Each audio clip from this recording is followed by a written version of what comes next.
I think there's a very clear distinction between inflation and hyperinflation. One is a rational response to an increase in the money supply, right? So if the money supply is increasing by 10%, you increase the price of your assets by 10%. That's inflation. Now, hyperinflation is emotional. Hyperinflation is a forced liquidation of your assets and your currency. And you're doing a market sell order, not knowing what the price sale is. You just want out. You will take anything.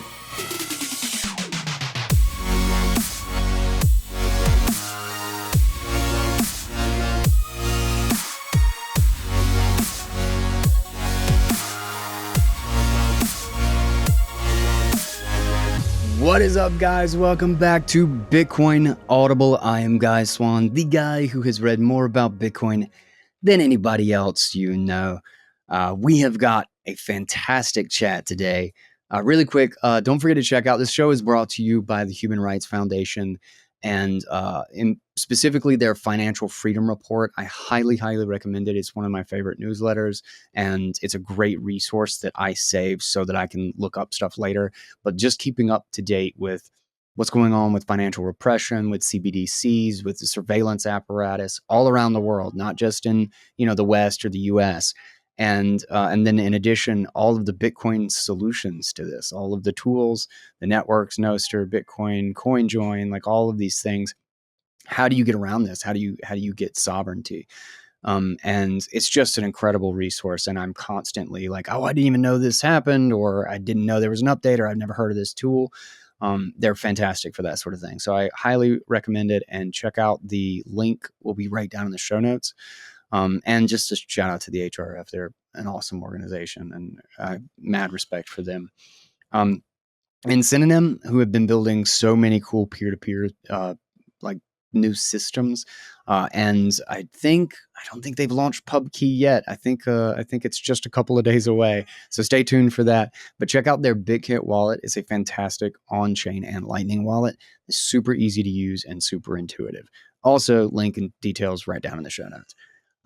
This conversation, though, was a little bit like, yeah, sure, we'll have this conversation. It was really interesting. This is the CEO and one of the co-founders of Ledn, and he, Mauricio. And I just wanted to kind of get an overview of like what the financial state of the Bitcoin markets were, how banks and, how were the debt markets and the lending markets treating Bitcoin, and, how has that landscape changed with the ETFs and everything recently. But it went in a whole different direction than I had suspected, and it was just fascinating. And hearing his history and his brother's history, like leading up to this, and why they started Ledn, was just a huge thing, because we just kind of stumbled upon this, and I was like, yeah, this actually would be a really fun conversation, because they've just recently cut out Ethereum, and they basically cut all the noise out of their service, and they just do Bitcoin-backed loans. So I don't want to give too much away, because just an awesome conversation, just like really cool episode. And I huge thank you to him for coming on. And I'll let you guys enjoy it. It's a wild story, and I think we had a great time. So with that, let's go ahead and get into this conversation with Mauricio from Ledn.io. Chat 135. Do one thing and do it right. Dude, welcome officially to the show. I have actually been a Ledn customer for a little while. Ledn and Unchained are the only two, because of the custodial options, like where you can know that the amount of security that your Bitcoin exists, and the fact that both companies have survived the bear market. They're the only ones that I've ever used. So it's cool to actually get to sit down and talk with you. Welcome to Bitcoin Audible. Thank you, man. I've listened to so many of your audio reads of essays and shows, and it's a real honor to be here. And thank you for everything you've done, man. It's a lot of respect for what you've done, and I'm excited to be here. Hell yeah. Appreciate that. So I know of you. We've interacted on social and, stuff like that. but I don't know much about your background. I don't know much about the background of Ledn. Like, why did you get? I mean, not to be the the most obvious question ever, but how'd you get into Bitcoin? You know, Uh, give me some backgrounds on what got you here. oh, well, I'll start from the very beginning, which is I was born and raised in Venezuela. And that's where I got my PhD in hyperinflation and authoritarianism. Joking. It's a figurative PhD. I have a master's degree in finance, but I don't have my PhD in hyperinflation and authoritarianism is a practical one. Listen, lived experiences are worth a whole hell of a lot more than some credentials at the end of the name. So, well, luckily I have lots of those. So my family finds Bitcoin in 2000 and late 2014, and it was right after Chavez had died, and the Chavez regime had basically stolen the country and sort of declared an official end to democracy by violating all types of electoral law in the election post Chavez's dying, because that was the election everybody thought we were going to get the country back. And I was living in Canada at the time, and I saved all, like, a lot of my money that I had saved up. I flew down so that I could vote, because all of us knew the votes outside wouldn't get counted. And a lot of us flew on that plane, my now wife included. And everybody, I still remember the flight. I get goosebumps when I talk about this flight, because everybody was wearing we called them back then the freedom hats, but they were just the Venezuelan flag. It was really just a hat that had the three colors and the stars. But it was great because everybody on the plane on the way there was wearing these hats. And you could tell exactly what they were doing, that we were all on the same boat. We wanted to go down to vote and get our country back. And we landed, and when the plane landed, people just spontaneously started chanting the Venezuelan national anthem. And I still get goosebumps from that flight. And I remember almost like vividly when I went there, I voted. My friends and I and my family all gathered around in my house to wait for the results. And the Capriles, which was the pro-democracy candidate, was like leading up until about 7 or I think it's 7:30 or 8 p.m. And then the news goes dark. And then 11 p.m. or midnight rolls around, and the Chavez regime, which controlled the electoral body, the voting machines, the voting centers, all the state apparatus to mobilize voters and basically do all sorts of cheating, they show up. And in Venezuela, when they announce the results, they walk down this set of stairs. They call it la baranda, and you could see their grin from the baranda walking down to announce the results, and everybody knew what was coming when they had their grin on their face. Yeah. And so they obviously they announced that the Maduro had won. Everybody knew that wasn't true, and then the next day there were a set of protests that I went to with a lot of my friends and family. We stood outside the voting centers demanding a recount, and they didn't want to do a recount. And then they started sending forces like enforcement, the army, security forces to disperse us. And smoke grenades started coming, or tear gas started coming, and people started throwing tear gas back. Towards the late end of the day, it started, at the beginning it started with like rubber bullets, and you could see them shooting rubber bullets. Then towards the end of the day, the real bullets showed up, and a couple of people I knew dropped. And they started, like, the government forces were starting to shoot real bullets at the protesters and basically murdering protesters. And that was the point where my wife and my family basically said, you need to leave. I wasn't ready to leave. I wanted to continue protesting.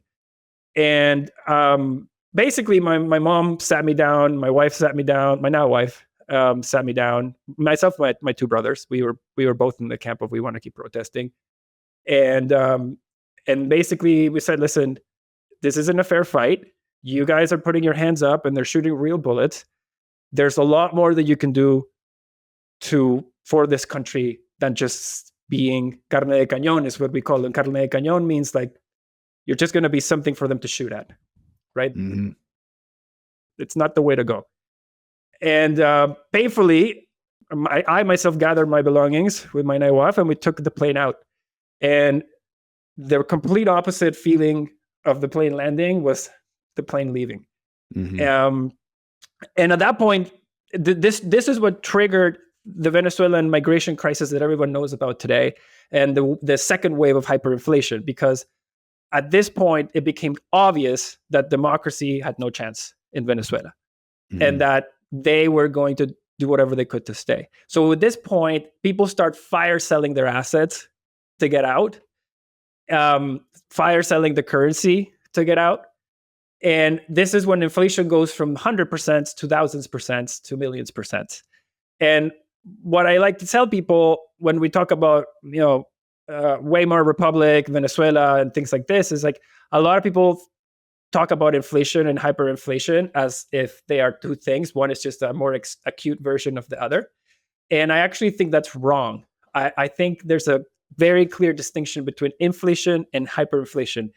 One is a rational response to an increase in the money supply, right? So if the money supply is increasing by 10%, you increase the price of your assets by 10%. That's inflation. Yeah.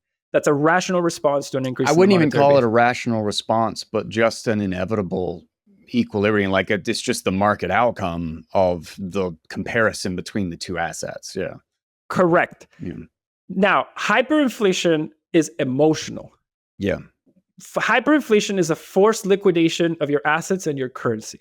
And you're doing a market sell order, not knowing what the price of sale is. You just want out. You will take anything. And that is an emotional response. It's the collapse of trust. It's the total collapse of trust. Yeah. Capitulation entirely on the system, right? It's not even a market. It's not even like trying to determine a market price or like balancing. It's just an exit. Yeah. Correct. There is no math to it. The math won't math. Because you are going to take whatever.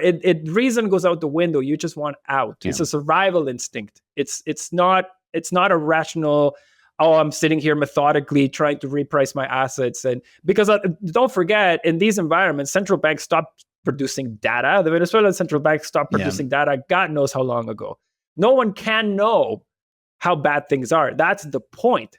And so it's in this environment where now fast forward 6 months out, like this is middle of 2014, towards the tail end of 2014, everyone is leaving the country. Everyone is looking at where they can get a job opportunity, what country they can move into based on the passport they have, where do they have relatives. All my friends are depressed, leaving.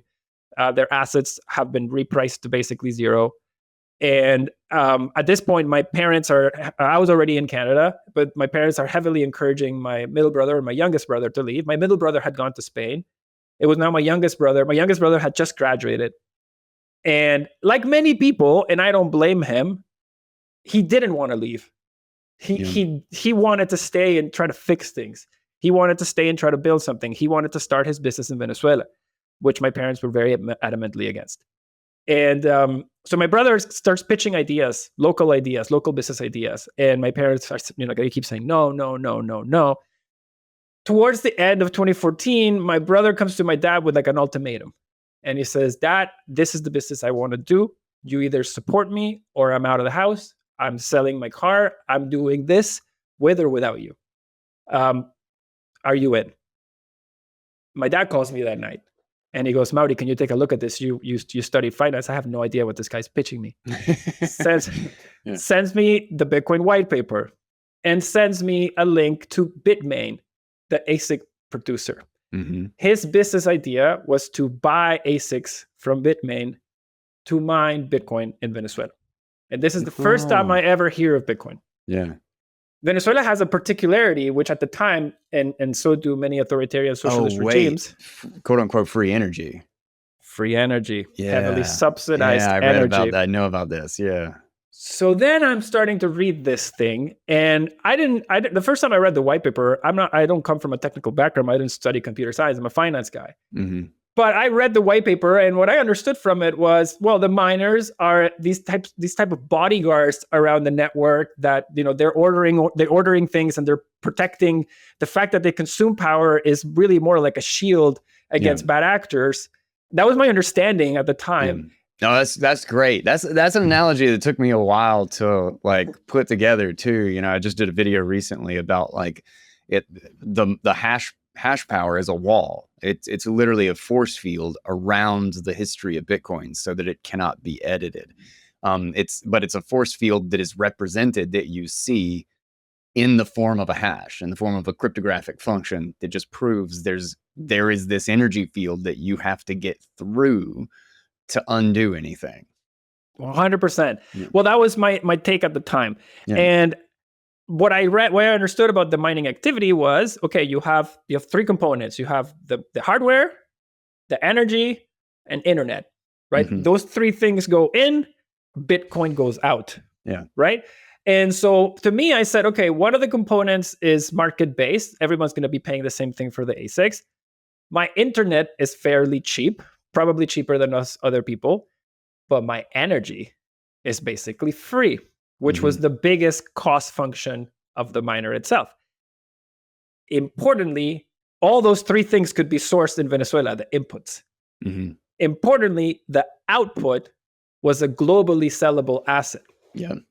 That you could sell for dollars. Not locked in Venezuela at all. Correct.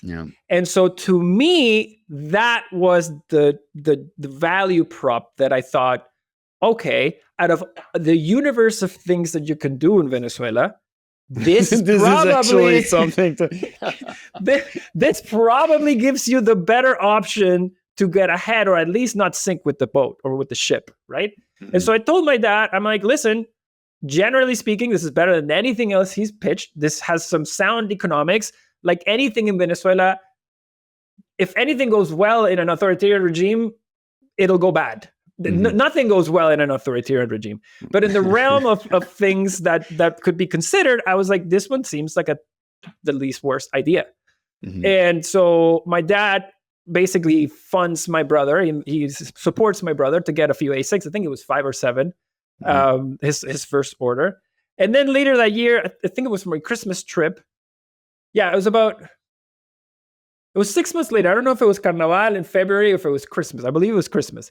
But I go down, and my brother, very happily greets me at the airport, smiles ear to ear, very, very pumped. My dad seems happy too. All my friends that I see when I'm starting to, greet everybody are depressed, just, hey, if you know anybody renting, if you know anybody interested in buying a house. The world is ending to everybody else, Meanwhile, my brother is coming to me and saying, if any of your buddies leaving have extra industrial facilities, please let me know. I'm looking to expand. And I'm like, come on, right? I'm like, what are you doing? I want to show me these things. So what is this? Is this, are we 2015 yet? We're 2015, yes. Okay, so we're starting the slow climb. We're starting the slow climb in dollars, which is nothing but a straight up in Venezuelan bolivars. Exactly. It's vertical in bolivars. So I'm here, and he's like, let me show you. He takes me to his little, he had a room in one of my dad's offices, and there weren't 7 ASICs there. There was about 15 ASICs there. And so I'm like, oh, I didn't say anything to him then. I go back to my dad. I'm like, Dad, I thought we said 7, 5. Like, this looks like a lot more. Did you just what happened here? He's like, oh, don't worry. He paid me back. Those are his. And I'm like, he what? So then I go back to my brother, and I'm like, Mario, what are you really doing? Like, you can level with me. Like, I tell me how you're growing this thing. I need this. I need this story here. He's like, Mauri, I'm mining Bitcoin. I'm like, show me. He goes, give me your bank account address, or give me your bank account details. I gave him my bank account details. He showed me his wallet that were connected to his ASICs. And he goes, I'm going to send this much Bitcoin to a Venezuelan exchange called Sir Bitcoin at the time. And he said, I'm going to take, I think it was $200 worth of Bitcoin. And you could see that amount of Bitcoin was $200 in the free market, in the free world. And in Venezuela, there was the fake government exchange rate and the real market exchange rate. Mhm. And the true test was to be able to sell Bitcoin At in the real rate. Bolivares at the Yeah. real rate. He places the trade at the real rate, withdraws the funds to my bank account. Within 2 hours, I had the Bolivares in my bank account. That was the moment when all my light bulbs exploded.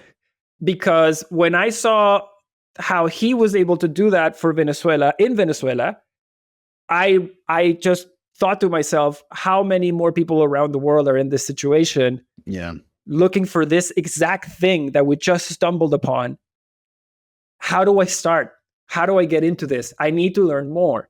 Mhm. And so I start going down the rabbit hole. And very quickly It's so after, wild. Sorry, it's so wild. It seems like such a simple thing, but you do not realize how fundamentally valuable that is until you've got your feet on the ground in that place where it doesn't exist. It just, God, it's so crazy. And so that started at what I think still today is one of the funnest times that I've ever been in Bitcoin, which was telling all my friends about it in Venezuela and basically telling them how they could escape and opt out of this horrible debasement and devaluation by literally buying a computer and plugging it into an outlet. And so this started this wave of, it went viral. Like my friends were coming to me. I was getting random phone calls from my friends saying, how can I mine? Can you connect me with your brother? Were these S9s at this point? These were, I think, those were S7s and S9s. S9s were just coming out. I was about to say, that was like late out. 2015, right? Yeah. Like S9s, I think S9s were like the second batch that we got, or the second or third order we got. We're starting were S9s. And we also bought some like Litecoin miners, like anything Bitcoin made, anything Bitmain made, we started testing, right? And they even had these little solo miners, like I guess the OG Bitaxis, you would call them. Like they were just like these tiny plug and play lottery miners. We tried everything. But the point is, everyone in Venezuela starts getting very curious about this. If you can't buy an ASIC, you're putting together GPU rigs with your old computer, you're mining Ethereum, putting it on nice hash, getting Bitcoin on the other side. You're finding any way to connect to an open plug and convert that into freedom money. And we started helping people learn how to mine. You have to bring down you have to step down the loads, you have to bring the transformers, you have to set up the land, there was a lot of things, you have to pick a pool. And so we started helping people build these, like we had to put the cooling had to be right, you have to have the right fans. Like it's not that simple. But we were helping, friends and family get set up with mining, and a lot of them did. And they started doing very, very well. Obviously, as I told you at the time, I was already in Canada. So I was just visiting Venezuela, like, every so often. And that's where they had the free power, right? So I kept always trying to beg them for like a couple of plugs or 2 of my ASICs, or can I send you some stuff down? And so it was always like humming and hawing. It's like, oh, well, I'm at capacity. So I thought to myself, okay, I have to set up a mine here in Canada where I live. Because I have to figure out how to do something valuable for Bitcoin in Canada. I can't just depend on free Venezuelan energy, because that's also not forever. So I started mining in Canada, and I convinced my best friend from university, Adam Reeds, co-founder of Ledn, to set up a mine in Canada, because Canada had the cheapest power in the free world in Quebec. At the time, we were talking about 6 cents kilowatt hour. 7 cents kilowatt hour in Quebec. Yeah, so it was pretty attractive. But we didn't get that at the data center. Like our first facility, I think, was like 12 or 13 cents kilowatt hour, which is still pretty steep. But we set it up so that we wanted to do a bit of a model suite concept when you're selling real estate, which is, this is what we want to do. We want to do it at scale. This is how it works. Tour people buy it so that we could raise some money and do a bigger operation, right? Yeah. Now, 2 things. Before this whole mining thing started, and before I found Bitcoin, my favorite and best trade ever was shorting the Bolivar. And how you short the Bolivar during hyperinflation is you got dollar or Bolivar loans from your bank, and you took those dollar or Bolivar proceeds and bought dollars with them. And literally, you just wait for time to do its thing. Yeah, it's just devaluing your debt, just poof. Like, so this idea that you can short a weak currency and anchor the short on a strong currency and make a lot of money was already in my mind as, oh my God, like if there's this dynamic between you can borrow weak and hold strong, you could stand to make a lot of money. That's really what a mortgage is in the US. A mortgage is a ginormous leverage position, short leverage position on the dollar anchored by a real asset, i.e. the house. And people don't even know that the real value of housing is actually declining in comparison to the monetary supply growth. But the reason it's still totally worth it is because the short on the dollar is working so well. Bingo. And so to me, I had this dynamic. And even early on in my mining days in Venezuela, I started poking around the internet trying to find out if anybody would lend dollars backed by Bitcoin, because I didn't want to sell my Bitcoin. The dollars were appreciating in Bolivar terms. Bitcoin was appreciating in dollar terms. It was clear who the apex predator was. You did not want to sell the Bitcoin. And so even for dollars. And so we try, or I started poking around. Are there any places? Are we in 2016 at this point? Probably 16 and 17. I think like 16 or 17. And so that was crazy times. I'm poking around. I'm like, I don't want to sell this thing. Can anyone lend me any dollars on it? There was a few companies that were starting to pop up around the ICO days that would, they would say, I'll lend you dollars if you buy my shitcoin, or I'll lend you dollars if you... And so I wanted none of that, right? I wanted like a simple, clean offering where I could see my Bitcoin collateral sitting, and I could, borrow confidently, not thinking about the upside on this token I cared nothing about. And so Venezuela made sense. Nobody would do that. Who would? But when I was in Canada, Adam and I, after we had the mine set up, we had the same issue: fiat expenses, Bitcoin revenues, didn't want to sell the Bitcoin. So we started poking around traditional finance, and we got laughed out of the room, like time after time after time. And the most famous answers that I still remember ingrained in my mind are, that's not an asset. Bitcoin's not an asset. I can't lend to you on that because it's not an asset. And it's like, who would ever do that? They would ask me. And so by like the fourth or fifth meeting, Adam and I looked at each other and we're like, this is the problem we need to solve. Like mining, a lot of people can do mining. We need to figure out the financing. And Adam had been financing renewable energy for 10 years. So he knew how to talk to these people. By this point, I'd been dealing with Bitcoiners for like 2-3 years. So like, I understand what they wanted and what they needed and how to articulate and build a product in a way they would feel comfortable interacting with it. So we said, let's try to do Canada's first Bitcoin-backed loan in the most boring, transparent, simplest way we can possibly do it. And in November 2nd, 2018, Ledn, we did their first Bitcoin-backed loan in Canada to Francis Pouliot, actually. To Francis? No shit. Yeah. That's funny. I'll send you the link. Shout out Francis. By the way, big shout out to Francis, because when I was trying to relocate my miners to Venezuela, I didn't know who to contact. And Googling, I found the Montreal Bitcoin Embassy. And I sent them a cold email. And the man himself responded, Mr. Francis, saying, yes, let's jump on a call. Come to Quebec. We'll set you up here. And that was really sort of like one of the big unlocks for me as I was getting my start and trying to set up and get to know people in the Bitcoin community in Canada.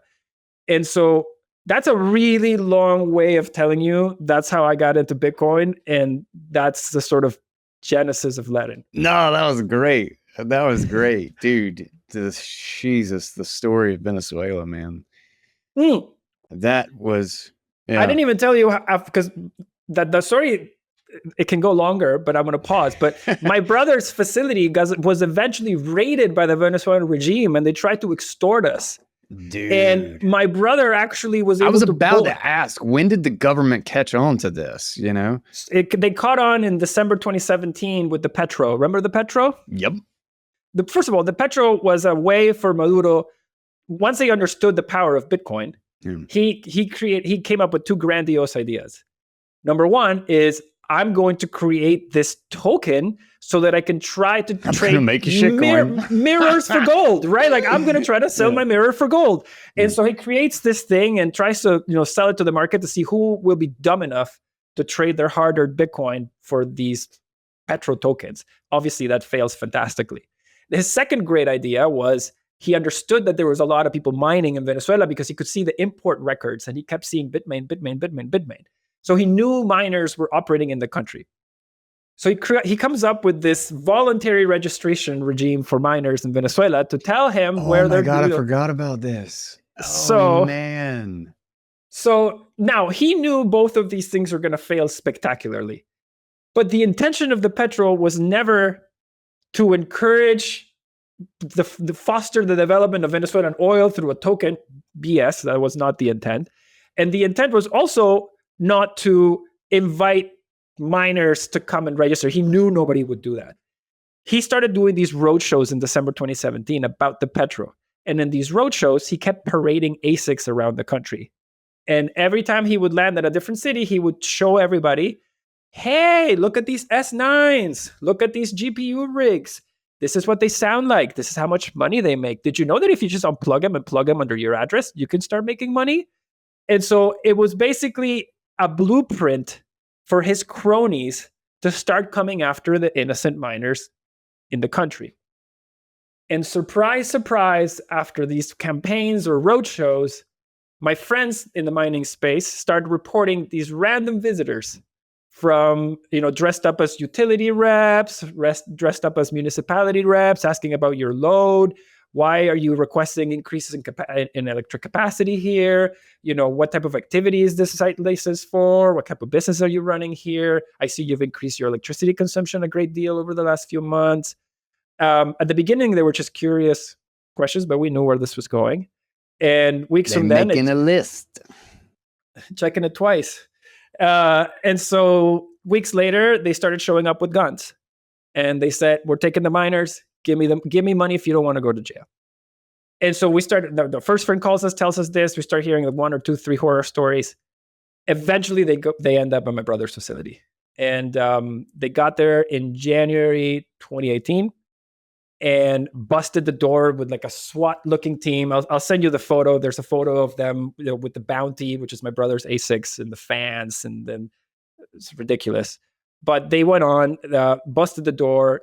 My brother luckily wasn't at the facility, but they start calling him and they say, "Hey, we need to talk to you. We need you to pay us money to not throw you in jail, and we're going to keep the machines."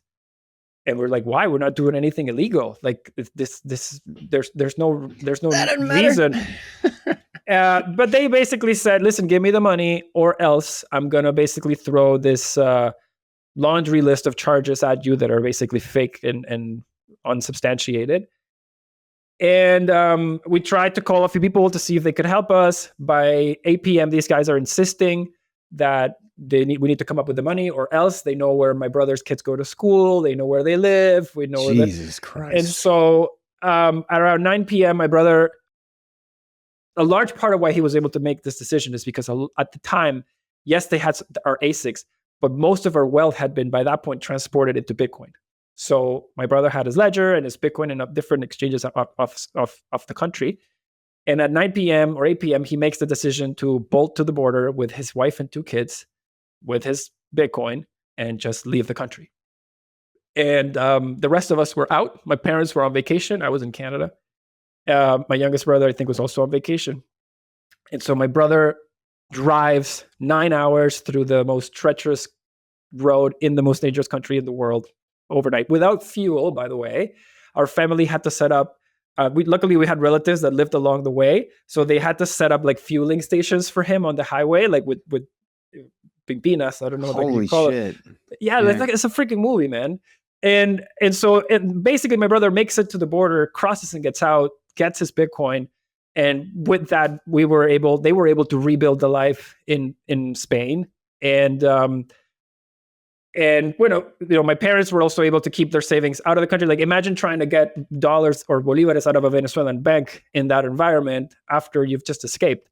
So it was either you took the Bitcoin or you couldn't leave.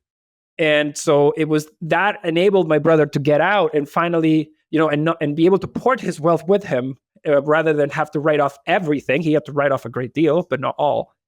And so these were the sort of reinforcing events in my life that showed me the real power of Bitcoin in the times that matter the most, right? Like it's great to see the number go up, but I don't think many people appreciate why the number goes up. Yeah. And to me, that was very clearly why the number is going up, will continue to go up, because that's what makes Bitcoin powerful. It's not how many ETFs there are. It's not how many platforms there are for you to, trade or borrow or do it. It's the fact Those that are it's a side effect. Political money, apolitical money that is actually accessible. Gold is apolitical. Try crossing a border with a bar of gold. Try moving fast or sending that to somebody that's having an emergency on the other side of the world. Try sending them a gold bar, right? It's not the same. This is the first digital version of a bearer asset that has that power. I've something I've brought up, I've said numerous times in the show and in a talk that I did once is, and I wish I could just hammer this because people still just don't comprehend just how big of a deal this is the idea that you can take your net worth and memorize 12 words and walk across a border and that you have your wealth. You still have your wealth no matter where you are in the world.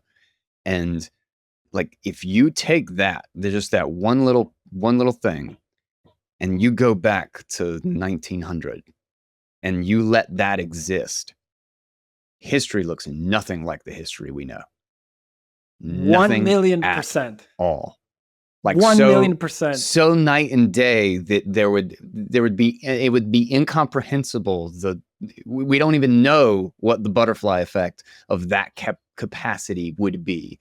And thus we cannot know exactly how the future is going to go, because there is a tool, there is a fundamental lowest level means everything, because all governments, just the registration of all the miners is a perfect example. It's like, we're going to be your friends and we got a petro token and everything.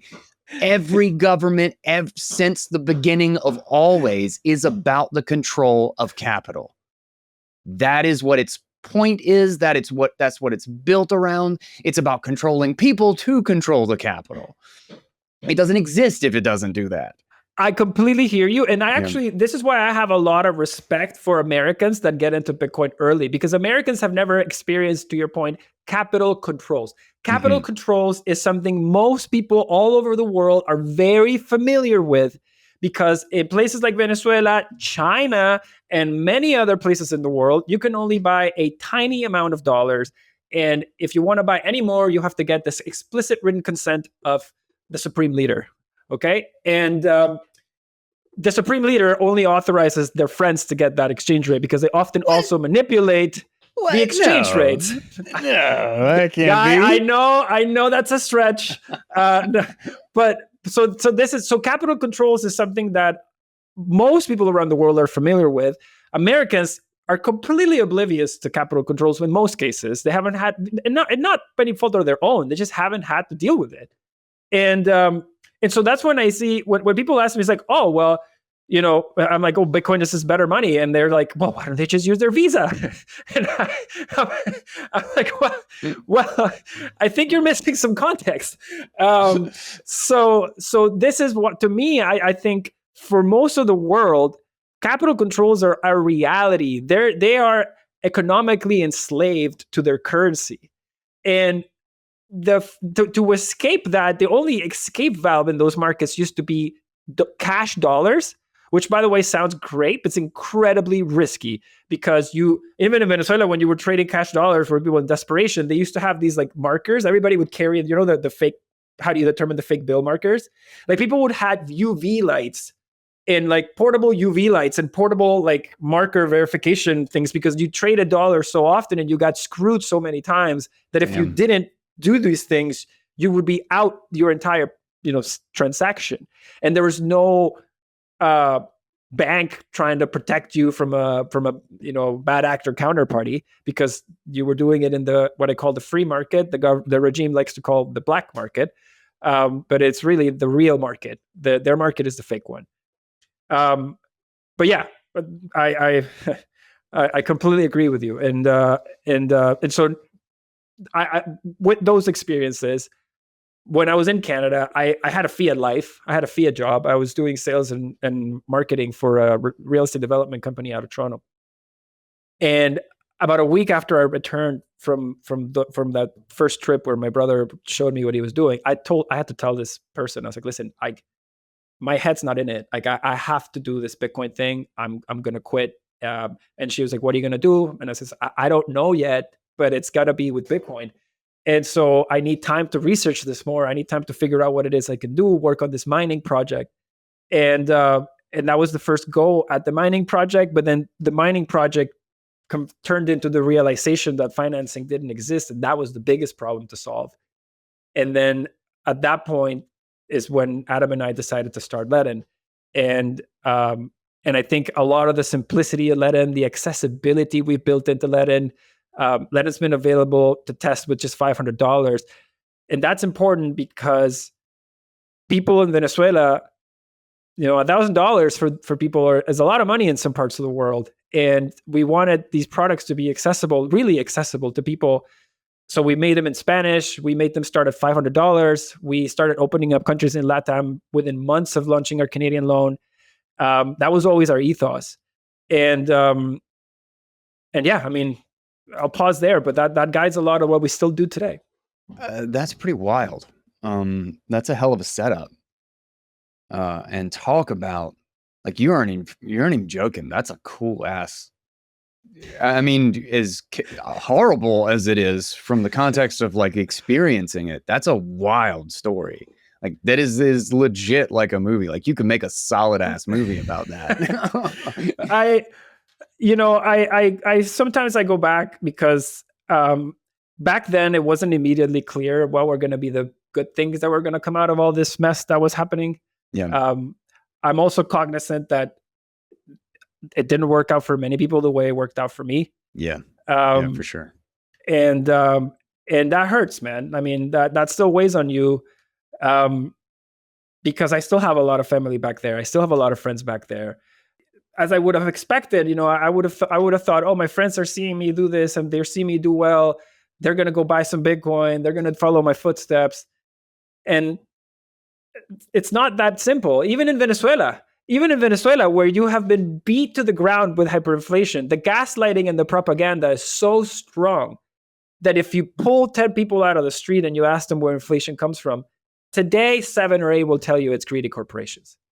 And that's so wild. It's to me, it's just insane how much of an education gap this is versus those of us who have seen the light on how money works and those who have just not been able to question or push back on this idea of what is money and this sort of fundamental assumption that money is being done fairly and transparently. And I think that's a really hard concept to sort of reconfigure your mind around.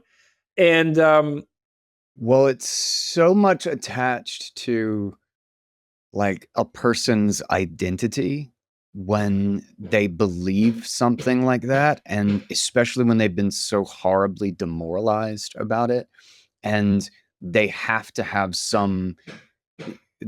believe that they are the good guy, and they have to know who the bad guy is. And when someone gives them an easy out, it's so hard to then change that ideology, because you make all life decisions based on that worldview. And so there is this like being reborn, this idea or whatever. There is very much this idea of like letting your old self die to recognize a really, really hard truth.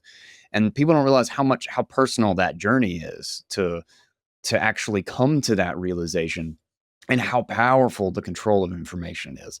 Like if you can limit what someone sees, they cannot. It's so unbelievably hard to build a worldview outside of what you're exposed to. Like it's wild. I completely agree with you. And I don't think it's a coincidence that the first thing these authoritarians do, at least the first things Chavez did when he got into power, was control the media. Yeah. He took over the state channels. He started removing licenses from any channel that would oppose him. And famously, he withdrew, I think it was like 1,500 radio licenses 2 years after he was in power. He didn't renew. Venezuela had 3 open network TV stations. And there was the government's channel, there was Radio Caracas, and then there was Venevisión.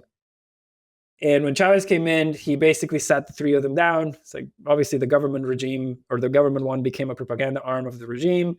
The Venevisión basically said, okay, we don't love it, but we'll play ball with you.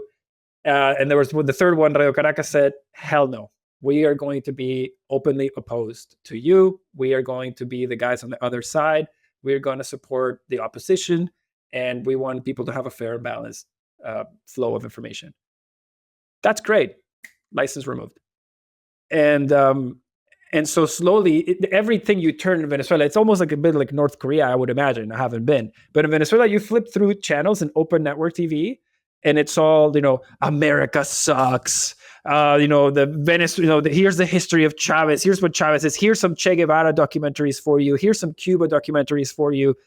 And it is just bombarding you with propaganda piece after propaganda piece after propaganda piece. And to your point, like, that's what these people see. Also, by the way, Venezuelans haven't had access to X, i.e. Twitter, for all of this year, probably since Elon took over. There's been no Twitter in Venezuela. So they're also like blocking IPs. They make it very, very hard for you to find freedom, of information. And so it's I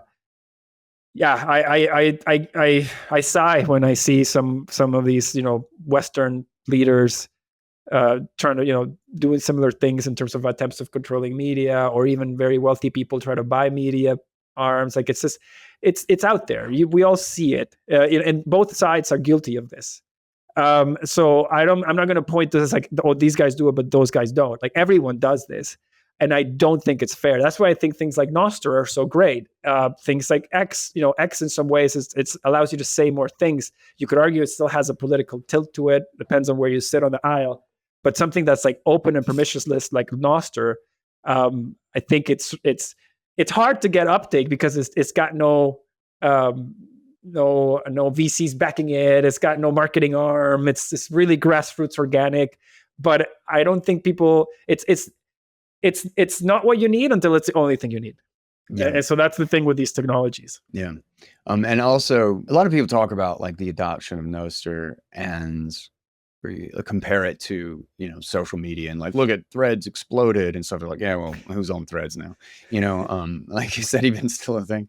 And, then compare it to like Blue Sky and all this stuff. And I just, every single time like somebody does that, I always think like, you got to look at the history of protocols, man. You don't look at the history of an app, because protocols have very different evolutions and very different time spans in which like it is the tortoise and the hare like all day long, I completely agree. And I think that's an analogy that I hear often, because this Ledn is often referred to as a tortoise in the lending space, right? Like we were, I think it was Tur de Meester who did the post, which thank you, Tur, by the way, if you're listening. He basically made the point when the first Galaxy report came out. He said, "Oh wow, like how amazing it is to see companies like Tether and Letin leading this chart when they were basically no one ever paid attention to them in 2021 because we were under the shadows of the BlockFis and the Genesis and the Voyagers and the Celsius of the world, and we weren't spending money stupidly to get big endorsements or stadiums or printing money with tokens that playing financial games and it was really hard. I remember back in 2021, I had some people ask me, "Wow, you guys are great. Why don't more people know about you?" And it was because it was really hard to even get on a podcast, to sponsor a podcast, because a lot of these guys were throwing so much money at these shows, and they were demanding exclusivity. And so when we got there and we said, "Hey, we want to either sponsor you or be on the show," they're, "Well, I'm working with these guys," and so they made it very, very difficult. Dude, man, if you have no standards with sponsors, you can make a crap load of money. But we just say no. I just say no to everything. No, Like to fucking everything, you know, it's just like emails of bullshit. Like you will not gonna hear me promote some shit that like I don't use or that I would like. It rubs me the wrong. I just can't even, I can't imagine it. Like I would, and I don't know what it is. If just like I have this, I'm super extroverted. If that wasn't like totally obvious, but I cannot lie about it. Like it would spill out of me so quick. There's like, yeah, this kind of sounds like bullshit, but you know, I've got an affiliate link, you know? Like, well, no, but this is it. Like this, again, going back to the tortoise and the hare, the guys that did work with us, which at the time, you know, BTC Sessions notably was one of the first guys we ever worked with. Papa Bitcoin down in Colombia, they were, and it was YouTubers but at the time, podcasters were perceived to be the sort of Rolls Royce of Bitcoin advertising, and then the YouTube was seen as this like, you know, new frontier where there was like, you know, a lot of scammers on YouTube. It was banned. Like it basically was like super limited on YouTube for a really long time. Like it definitely has had a huge uptick there. So when I started seeing, okay, all the podcasters are blocked out, like where do we go? How do we get people to start telling others? Because I can't just be knocking on everyone's door. I need to lean on some people that already have an audience or distribution to try to explain what we do. So I started putting in the work, trying to tell Ben what we were doing, and same with Papa Bitcoin. And these were the guys that never took any sponsors. Both of those guys had never taken sponsors until we were talking to them. In fact, I believe, and Ben, keep me honest, but I'm pretty sure Ledn was Ben's first sponsor ever. And we were also the first sponsor ever. It was actually Sessions it was the reason I looked into you guys. Was because like I was friends with Ben. I trusted Ben. I know he wasn't going to like arbitrarily just take somebody on. I was like, oh, okay, I'll check these guys out. So that was it. And so that became our YouTube /media /marketing strategy. It was, do you believe in this? Have you sat down with, have you used it? And do you use it? And have you found a legitimate use case for it?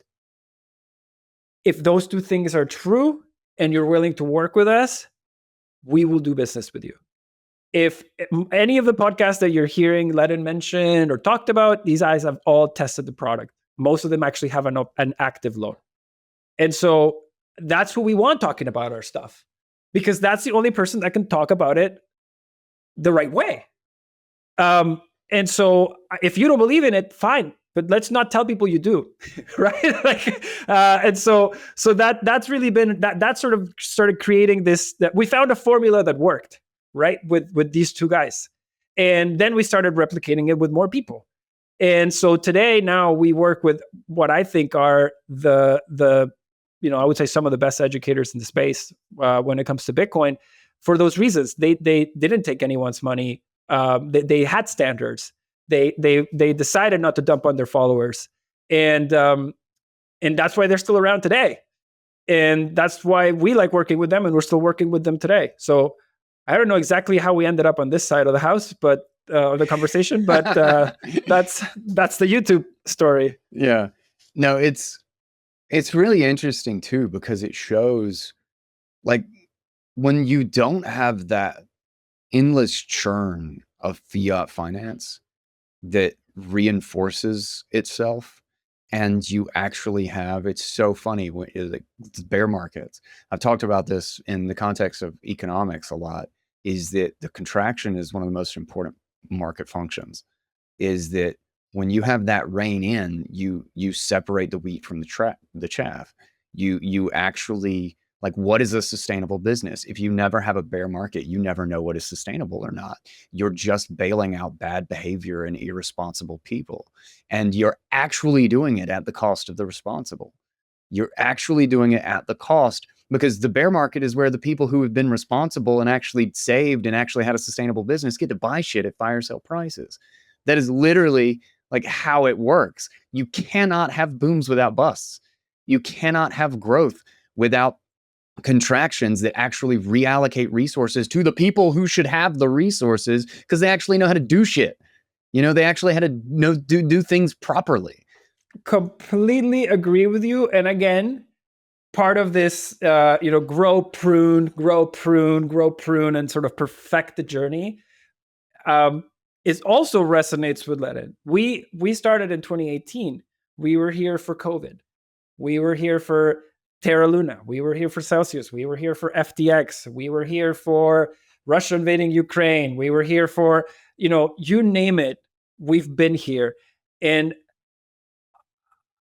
a lot of that effort, a lot of that proof of work is why people trust us today, is because they have seen us. And I joke and I say, these big banks that we all know today, the JP Morgans, the Bank of Americas, the Wells Fargos, they don't have the best app. Everyone hates their apps. They don't have the best customer service. People hate their customer service. People use them because they've been here for 150 plus years. And they know that these banks, imperfect as they may be, have a history of surviving down cycles. That's what makes you a good financial service provider. Everybody can make money when there's just green candles everywhere. 100%. Everybody can. And you're seeing a lot of companies jump into this space right now, whether they're doing lending or trading or this. And I like telling people, listen, I'm all for competition. Let's dance. But you should not decide on what a good lender is on an up and to the right market. That is, everybody can be a great lender when things are up and to the right. And also, if I'm a lender today, and I really, really want to, and I really, really care about this space, and I really, really want to do what's best for the space, why are you coming out without a proof of reserves protocol or a product? It makes no sense. That should be table stakes. So stupid. Yeah. For you before you bring a product to market. You had the most auditable asset on earth. You could not have a more perfect and how this is the only way you can differentiate yourself from all of the bullshit. It's crazy that's not a full-on standard yet. And it's so funny. So many of these firms, and again, I don't fault them. As an entrepreneur, I would look for points of reference too. But so many of these firms are copying so many of the things we do, but not the proof of reserves. Why? Copy that too, right? Like, I don't even care that you're copying me, but just at least copy that too, right? So I will say, people looking for any of these products and services, ask the hard questions, even to us. And even when we answer, and when you hear me talk on a show like this, don't take it from me either. I'm the co-founder. Go talk to someone that's used this before. Go read our reviews. Go see what people have to say about us. But don't just blindly walk into a platform because they have a cool app or they have a sexy one-liner on Twitter or YouTube, and then give them your Bitcoin without asking the right questions. It's not to say that everyone's going to be a bad actor, but you're making it real easy on the bad actors if you don't ask the hard questions. Yeah. And so protect yourself a little bit. That's what I would say. Yeah. I think we talked about this before we actually started the show, but this is actually like really aligned with this because, the fiat mindset, it genuinely does. It changes what is profitable. It changes what actually works if you change the dynamic of the monetary environment. And that's exactly why the Tortoise is actually working. And it's such a perfect example. And even Tether and you guys, this is why I was like, oh shit, we actually should do a show together, is because you're removing features. And yes, I cannot believe how much, this has been my frame of reference for a long time now, is that we have the most obnoxious, awful, like the specialization of labor is being removed by the system of fiat that is trying to get all the biggest things to do everything they possibly can. And I am so sick of it. I don't want a smart refrigerator. I don't want, I cannot, I'm so sick of this shit. Like, what happened to a thing that does just the thing that it does, and it does it well for a long span of time? But if everybody has to be, has to have a, app credit card and, and everybody else, Apple, I've got an Apple credit card and an Amazon credit card, and everybody becomes a financial institution, and everybody has to like buy the whole hierarchy of their production process so that they can expand, because even though they're 80% of the market, oh, well, we're just going to go one layer down and we're going to buy all of the production inputs and we're going to buy 80% of that market. And you're just going to give us a fucking loan for 0.5% from your central bank. And I'm going to buy up all of my competitors and all the small business. And I'm going to own top down. It just, the whole thing is so retarded. And it's like everybody's like, new feature, new feature, new feature. And it's like, bitch, the one thing, my power button stopped working on my iPhone the other day. I don't need another feature, man. I just need a power button that actually cuts the power off to my damn phone. And I just... and that was literally what I was in this rant the other day, and it was just driving me crazy. And then I had gotten word like you guys were removing Ethereum, and you removed like 4 quote unquote features of your platform to just be like Bitcoin loan period proof of reserves. I was like, oh my God, these motherfuckers are just, they're going to do one thing and they're going to do it right. I was like, all right, we should do a show. No, man, I appreciate you saying that. And it's, I got to say, the love and appreciation or respect we've gotten from people in the community or our clients, and I don't like the word Bitcoin community, but Bitcoiners that we see across the conferences. It's fair, it's whatever. What does the word community even mean? It's just like, okay, there's Bitcoiners, No, for real. And we were in Vegas. People were coming in, fist bumping us. Guys I didn't even know. Hey, Bitcoin only, and like fist bumping me, coming to our booth, hugging us. I had clients come hug me, and so a lot of the clients that value what we do, obviously that's why they're with us. But the simplicity and the fact that we remove these things. So maybe just to walk through the things we did. So number one, we stopped support for Ethereum on the platform. We're going back to our Bitcoin only roots. We supported Ethereum for about 2 years, in large part to bring the Celsius bankruptcy impacted borrowers out of Celsius bankruptcy into Ledn. They needed a lender that supported Ethereum to bring their assets over. We did that. It worked. A lot of them became Bitcoiners. Post fact, they converted their ETH to Bitcoin, and Bitcoin is always 98% of our book. So we like to focus. We don't like having any type of distractions. So it did what it did. We don't need to do it anymore. So Ethereum's gone. No support for ETH on the platform after July 1st. We're also doing custody loans only. Custody loans are loans where the Bitcoin sits in custody of either Ledn or one of our funding partners. That's it. It doesn't move. It's legally ring fenced from bankruptcy risk from our partners, and we see it in a segregated address at all times. And that's what enables us to do proof of reserve reports so simply, because it's a very simple business to point to where the assets are.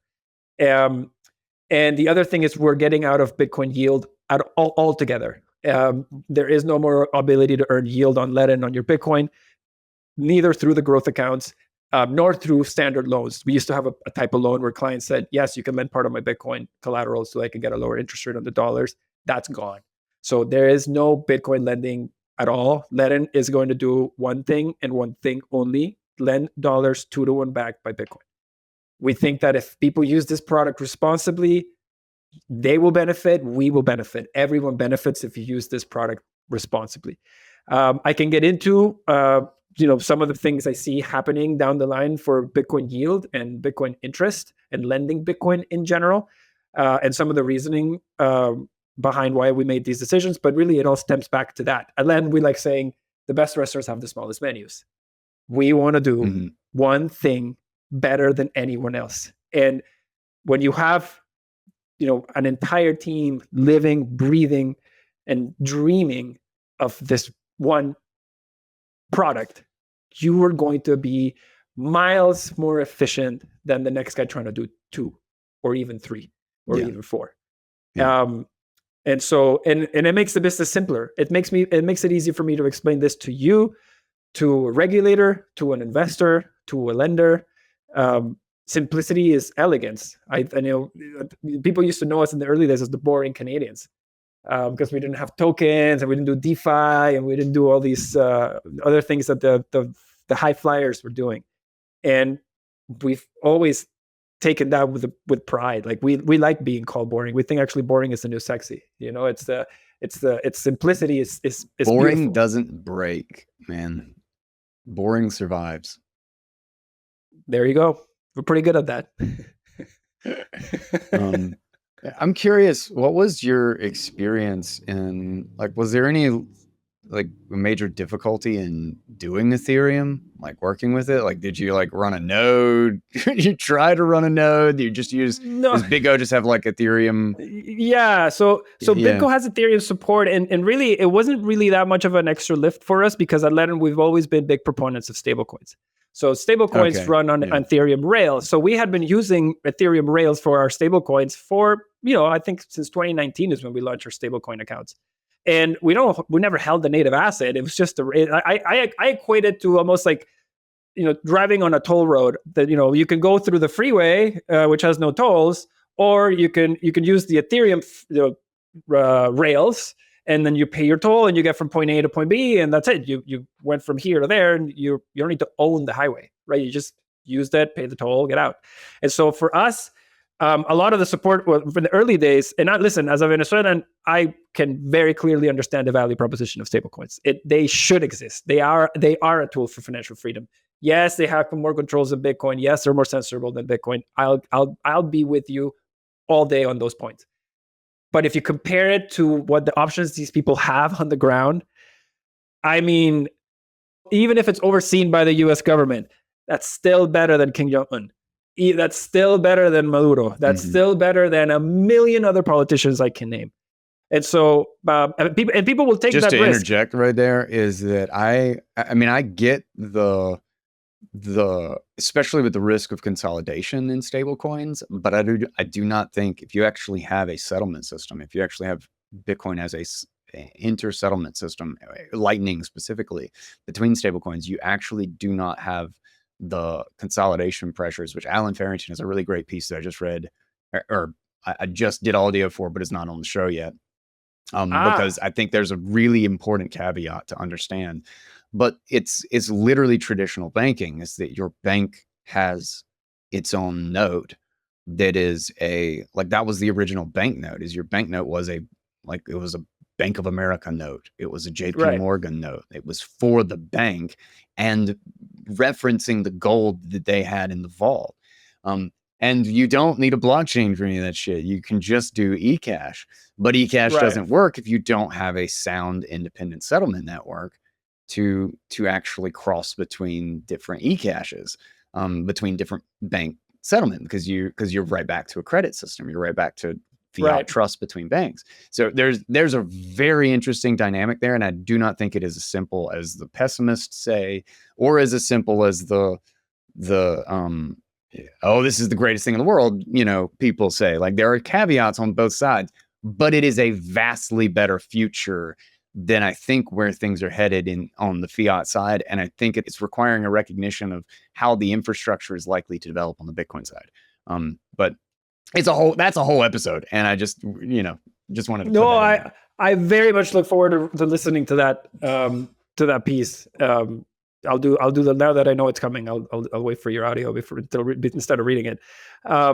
But so, the process for us to add Ethereum wasn't necessarily a massive lift from the point of view that we had already been supporting the Rails, and our custodian BitGo already supported Ethereum. So it was really, there was some lift. And every time you have a separate asset to Bitcoin being used as collateral, every time you do an upgrade to the product, well, you have to upgrade that stack. And so it does create additional workload, which is precisely why we're getting rid of it now. Because now we want every engineering minute to be going to improving our Bitcoin backed loan product. And our clients want focus. Like, we listen to our clients. It's funny, like, one of the number one requests we used to get on Feature Fridays, we used to put up these tweets on Fridays saying, like, hey, what would you like to see us build? And the number one request was get rid of ETH. like every single week. What feature do you want? Get rid of this shit. and so for us, it's not very common, to your point, that companies come out and say, and most companies come out on stage and they're like, I'm announcing this and I'm adding this and I'm adding that. And so for me, it was actually super exciting when I was in Vegas. I was like, guess what, guys? We're getting rid of this, and we're getting rid of that, and we're getting. That's hilarious. And now the business is dead simple, and it was very sort of counterculture in that sense, but it was also very on brand for Bitcoiners, right? Because we love removing complexity out of things, the response we've had has been amazing, and it just gets us even more excited about where we're going, because we're building for people that think a lot like us, which I think is the great and the beauty of it, right? Like, I agree with all these values and principles, and I love working and talking to people that value these things too. And you could say it's an echo chamber or whatever, but like, I want to be with people that reflect the things I believe in, and it makes my life and my job a lot more enjoyable. I love what I do. Echo chamber is just what people say when they don't like your opinion. And it's culture in every other context. It's culture and values in every other context. It's an echo chamber if you disagree. Touche. Yeah, man. One of the other things I really wanted to ask, though, was how do you see like market sentiment around this? You talked about, what was it, 2016, 17 is Bitcoin's not an asset. Like, what the hell? Nobody's going to finance this shit. But I was just talking, oh God, the Meme Factory was the episode I was talking about this on. Not a place for serious conversation, but I went there. Was just talking about how the perspective seems to have so dramatically changed in the last year, at least from my vantage point, how people talk about it.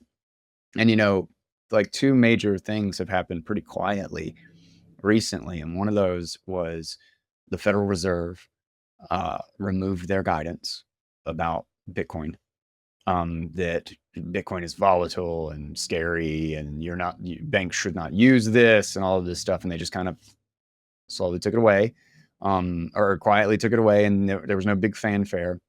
But to me, I was immediately like, okay, we should be looking for major banks to make a announcement or to start making moves into this, because I don't think you just do that randomly. You get a call or an email from JP Morgan and Wells Fargo that says, we're going to be doing this.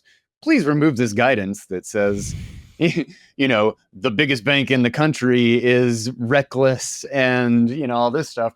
So I was keeping an eye out for that. And one thing that I've noticed very recently is that lending for, I believe it was JP Morgan, if I'm not mistaken, is now going to take Bitcoin as an asset against. So like, if you wanted to get a loan for your mortgage or something, it's not just your income now. If you have $1 million in Bitcoin, it's like, oh, well, now you're super credit worthy, and yeah, you can get a 3% loan at $200,000, whatever. It's just like, and it, I saw it in Twitter for like a minute, and then it was gone. I was like, nah, guys, that's a kind of a big deal. That's a huge shift in the framing and the meaning of this asset in the financial system. So I wanted your take on that specifically, because that's what you do, 100%. And I will say the other thing that maybe a lot of people aren't aware of, I know it's been made the rounds on X, but the repeal of SAB 121 earlier this year was a really big one. It was really the sort of stepping stone for JP Morgan to be able to make the announcement it was making, because without that, they weren't even going to be able to say that. That was the one that it was an accounting barrier for banks to hold Bitcoin on their balance sheet. That's right. Yeah. For holding it on their balance sheet, and that was repealed. Lots of other things have happened. The ETFs were approved. Larry Fink and BlackRock are basically banging the drum of Bitcoin. And, in many cases, you don't know who calls the shots, if it's like Wall Street or the Treasury or the Fed. But I would say the flow goes from Wall Street to they both go, they're both almost one and the same. There's a chicken and egg situation there a little bit, right? But I think the long and the short of it is, the United States has recognized that there's two brilliant things that they can get out of Bitcoin and stable coins. I always like to say that Bitcoin lets money go to its happy place. And if you've ever talked to people in Venezuela or Iran or China, and they say, hey, Billy, where would you like to have your money? And they'll say, the United States. Because it's the capital of freedom, right? And so all of these countries that I mentioned to you understand this, and they start putting arbitrary blockers for Billy to send his money to America. That in the fiat system was just fine. But now Billy can use Bitcoin.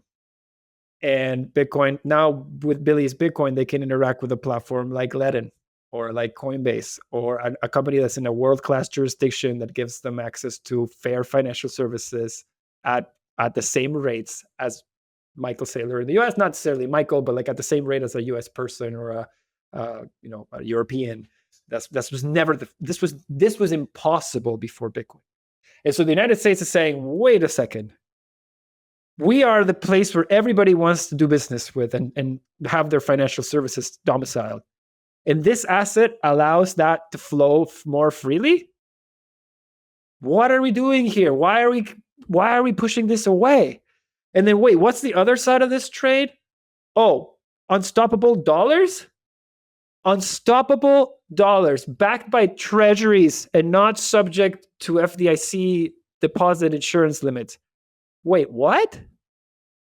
People are going to be able to use the dollars to transact in their everyday lives. And then once they make it and have something to protect and store, they're going to get it in Bitcoin and send it to one of our financial service providers.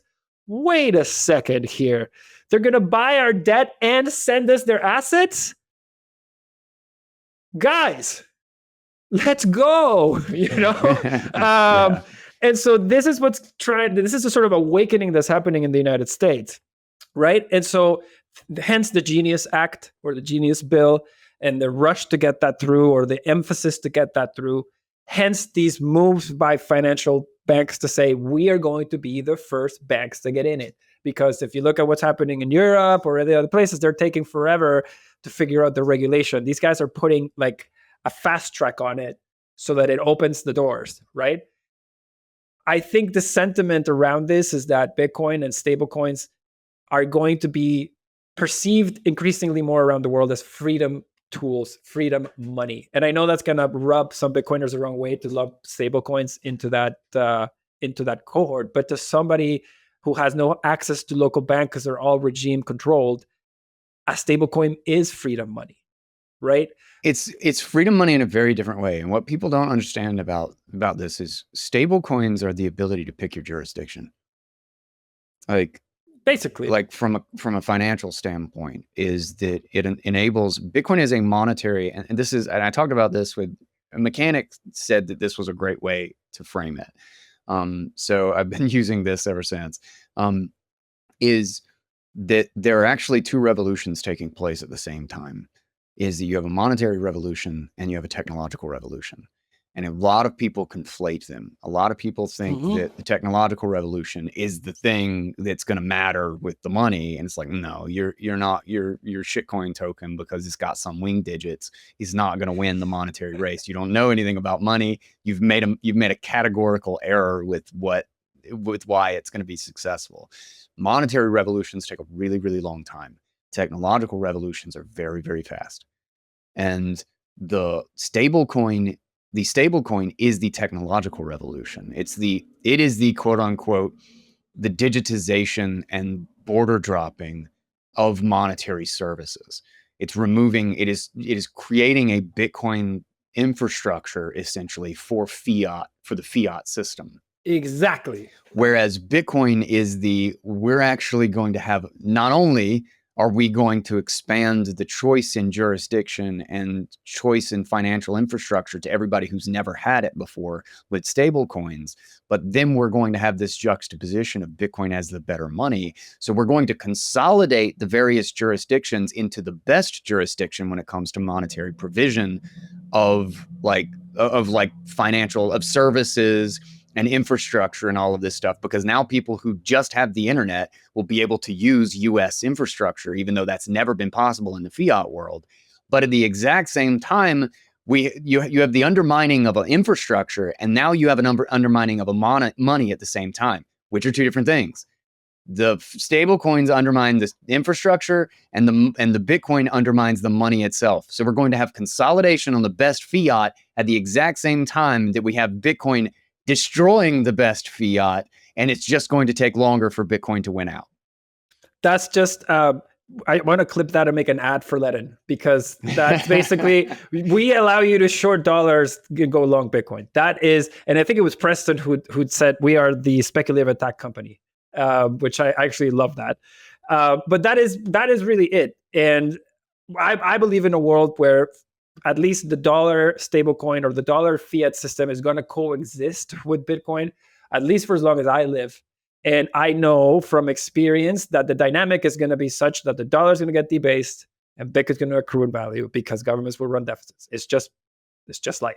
Yeah. And so if you have a structural tailwind to take dollar debt and be able to hold on to the Bitcoin and spend those dollars, like I did in Venezuela and like people have done with their US mortgages for decades, that's the thing that I want to bring to Bitcoin, because now it's not just Americans that can short the dollar with their home. Now everyone can short the dollar with their Bitcoin, right? And I'm not just saying take the position or take a loan for the sake of shorting the dollar. Take a loan when you need it, right? Like if it's a speculative position, you can still do it. But the brilliant thing of this is, I've had clients that had their, this is a funny random story, but like I had clients that had their cat their cat got run over. Their vet didn't take Bitcoin. They didn't want to sell their Bitcoin. They needed cash. We gave them $1,000 loan and he paid his vet. And that was a transaction that took hours or a few hours. Wow. The guy had his money in his account. Yeah. This is not a guy trying to speculatively attack the US dollar. This guy's just looking for a loan, doesn't want to sell his Bitcoin. And then he got it. I've had other people do other things, right? Like there are people that do more speculative use cases. I have guys that take their Bitcoin, borrow against it, and buy MSTY. So they arbitrage the dividends at MSTY versus our interest. Seems to have been working for some people. I haven't looked too closely into the trade, but I'm seeing it more and more people referencing it. But yeah, the general idea is that you can borrow and spend a weak currency while holding your strong and best performing asset. It's really just lending is older than coined money. People were lending each other seeds backed by gold, and gold backed by whatever, silver, or goats backed by seeds. Like it was always something backing something else, yeah, right? Yeah. And as long as you're using the borrow responsibly and you have a sound asset guaranteeing that loan, you stand to do fairly well, since we've been on a fiat system. And for as long as the fiat system continues, you should stand to do fairly well if you keep using that structure responsibly. And that's why we think the pie on Bitcoin-backed loans is so big that everything else that we could do is almost irrelevant compared to how well we're all going to do if we just get this one thing right. Yeah. And that's really all we want to do, is get this thing right better than anyone else. We were already first, which is a huge benefit. We already have the longest track record. We've managed to gain the love and support of some of the most grueling, deep diligence community in the world, which is the Bitcoiners. And now we have this, and really, in our view, if we just continue to do this better than anyone, this is the prize that we're playing for, right? And I think that prize is, in my mind, very difficult to compute just how big this thing is going to get. And so for me, I don't want any distractions. I want to win this.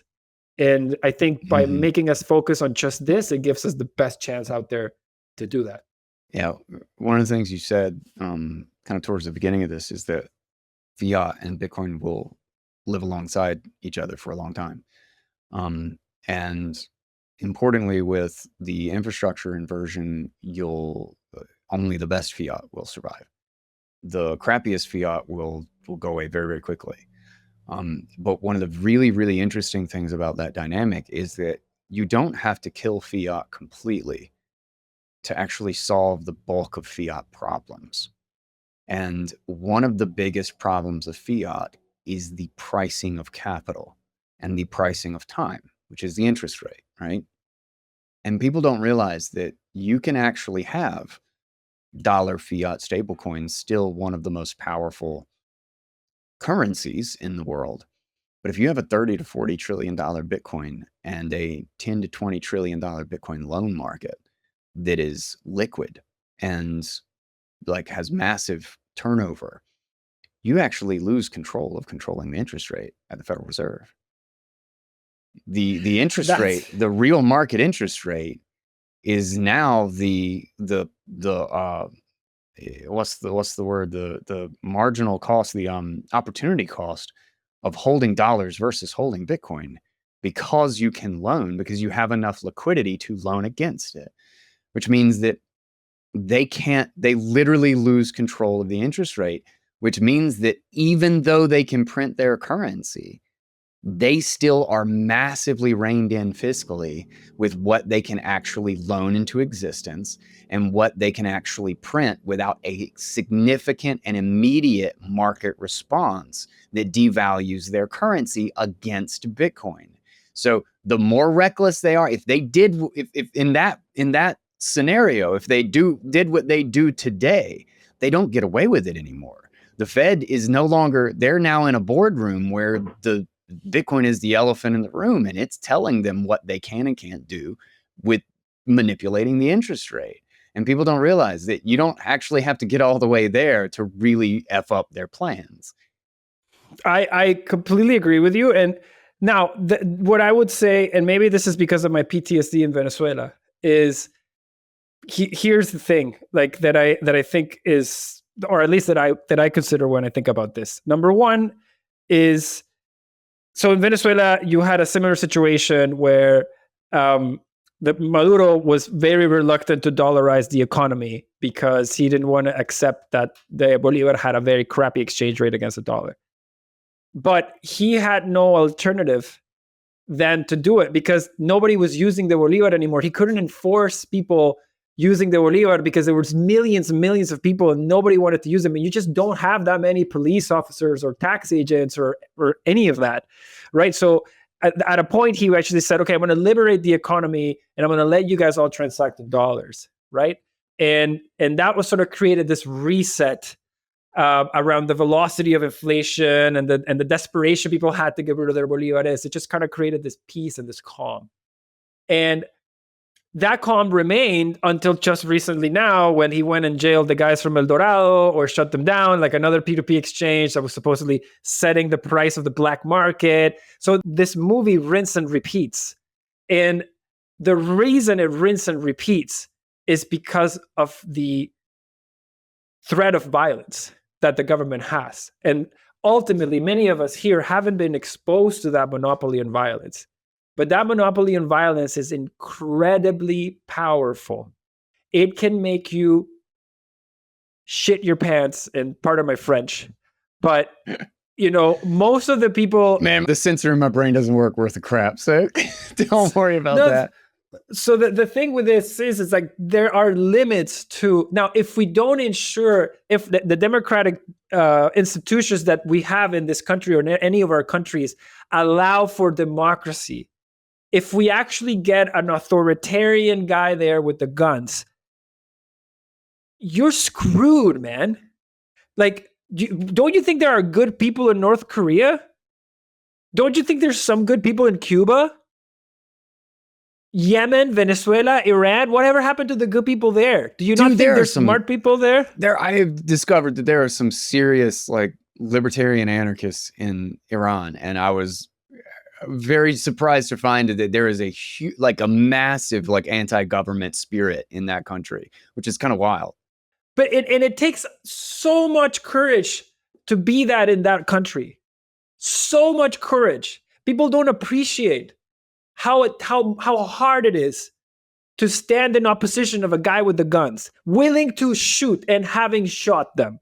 It's very different when you go to this, in the US, wave whatever you want, do whatever you want, you pound your chest. That's fine. We can all protest there because no one's going to shoot at us. Go pound your chest in the capital of Russia or Moscow. Go pound your chest in Moscow and tell Putin to F off. How's that going to go? Go North Korea and say you don't agree with the government. See how that does. Or try to go on Venezuelan TV and say you don't agree with the Maduro regime. See how that goes for you. And so one of the things that we have a bit of a blind spot to is this idea of politics. I think some Bitcoiners are allergic to this idea that we should get more involved in politics, and that politics, is in some ways a guarantor of freedom. The ability to have democracy is what guarantees that we're going to be able to swing from one end to the other end to the other end so that it keeps things balanced. Venezuela lost that. There's not enough Bitcoin in the world that can fix that. There's not enough Bitcoin in the world that can fix North Korea. Okay, like it needs a structural social change. And like, can you help people? Bitcoin can, maybe it helps people get out, but doesn't. The people that find Bitcoin in North Korea, Venezuela, Iran, what do you think? They're going to use Bitcoin and say, okay, now I found Bitcoin. I'm going to now risk my life to overthrow this government now that I found monetary freedom. They don't. They say, oh my God, I'm going to go get freedom myself. And I'm going to build a life in a place that respects and loves freedom. And that's what ends up happening, right? And we get these pockets of failed countries around the world that everyone forgets about over time because they stop making headlines, right? And we become these forgotten territories until something grandiose happens, like what's happening in El Salvador. But none of us here talk about like Nicaragua, Honduras, Venezuela. You know, what happened to those guys? And so, and I'm not saying all of us go become politicians, but if we just allow someone else to do it, and someone else, and someone else, and someone else, we're going to get Venezuela, right? Like we're going to get North Korea. Because as annoying as it is, the only thing that can ensure that the rules are being made in a way you think is fair is you having a say in how those rules are being designed. And so I applaud some of the efforts that guys like BPI, Bitcoin Policy Institute does, Coin Center, things like this. Like they are not necessarily the people everybody thinks as like, oh my God, those are great Bitcoiners. Something David Zell and a bunch of guys. Yes, they're awesome. Like BPI guys are amazing. But I think that, you know, Bitcoin doesn't solve everything, especially social issues and education shortcomings. And I think that as much as I love this idea, I think we can't forget about the people that don't have access to democracy. And I'll give you an example of some people in my family. Like I wish I could have taken my entire family out of the country. Some of my family, you know, I had some really old relatives that couldn't leave. I had some relatives that weren't able to get a passport from a second country, and they couldn't get a visa to get out. There's many edge cases, and there are many reasons why you wouldn't leave a place like North Korea, even if you believe in freedom. There's probably some of these freedom fighters in Iran that haven't left because their granny is 92 and she needs assistance. And if they leave, what happens to her? Yeah. So I know these are like, I don't want to sound like a downer, but like there's a lot of things that Bitcoin can't fix that we have to get our hands dirty to fix. And it's these uncomfortable questions and points. And so I would push people when we talk about Bitcoin as freedom money, it's like just having sound money isn't just going to magically fix everything, right? Like the way I try to put it is that sound money is a foundation, but you still have to build a house that serves the purpose of, you know, protecting your family, having a great place to live, like that sort of thing. Like the thing is that it simply gives us a foundation so that we can build it, but you can't escape the need to build it because you've got a foundation. You know, like you still have to actually engage. If we're constantly absolving the responsibility to actually run good governance structures, somebody else with a big stick is just going to run it. Somebody, and you know, Venezuela is such a perfect example. Is, you know, government is a shit system, like just in general, and which is why we need to be building as many escape hatches and in as many foundations to undermine our reliance on it as we possibly can. But at the end of the day, like you still have, you know, again, Venezuela is just such a perfect example of, if you're relying on that as your foundation, the person who's most willing to lie and be violent is going to succeed the greatest, succeed the most. And it's crazy that you always just get to this point where if you are unwilling to be violent, if you are too peaceful, you're not going to win. You're just not going to succeed. Which means that ultimately, like, someone needs to take up the mantle. Somebody needs to be willing to put the wall up and to stand and say, we're not going to budge. Like, we're not doing this. And the great thing about the United States is that we still have the cost of doing that is just not that great. I'm so happy you said that. And I'm going to give you a quick example as to why it's so hard to change these countries. So let's just play a scenario for a second. Let's just assume that, in a place like Venezuela, 10 years from now, there's 30 or 40% of the country finds Bitcoin, is able to hold Bitcoin and grow their stack, and they've found sound money. And then there's 51% or 60% of the population that didn't find sound money or didn't find enough sound money. Okay. Now let's just say that there's going to be an election. If more people didn't find Bitcoin than the people that found Bitcoin win, what type of policies do you think they're going to install? Or do you think they're going to be just saying, oh my God, the Bitcoiners, you know what, guys? You got monetary policy before we did. You did such a good job. You guys are just so awesome. Slow clap. Like, go build your houses up in the mountains. We'll be here just grinding the field and bringing you the food. And thank you guys for not killing us with all that Bitcoin, right? That's the happy path. The bad path is we won. Get the army and the special forces to seize that Bitcoin and redistribute it among all of us. And then what are the Bitcoiners going to... Now put yourself in the shoes of that Bitcoiner. Now put yourself in the shoes of the guy that has 2 coins, enough to buy your house and start a life anywhere in the world. And you're being told by the guys that have no Bitcoin, because the guys that have no Bitcoin, they're willing to come with the pitchforks and knives. They're willing to die because they have nothing to lose. And so you're going to be the guy with the coin on the other side with your 2 beautiful kids and your wife. And you're going to have 2 options. You say, oh, do I fight an unfair fight because they're more than me? I'm outnumbered on a political side. They have the monopoly on violence. Oh, yeah, I have all my gun collection, all I want, but they have the monopoly on violence. So that guy, and I'm telling you because many cases, I was in a very similar position in Venezuela. It's like, do you fight an unfair fight with guys that are willing to kill you? Or do you take the call option to go anywhere in the world, build anything you want? What do? You leave, get the hell out. Get the frick out.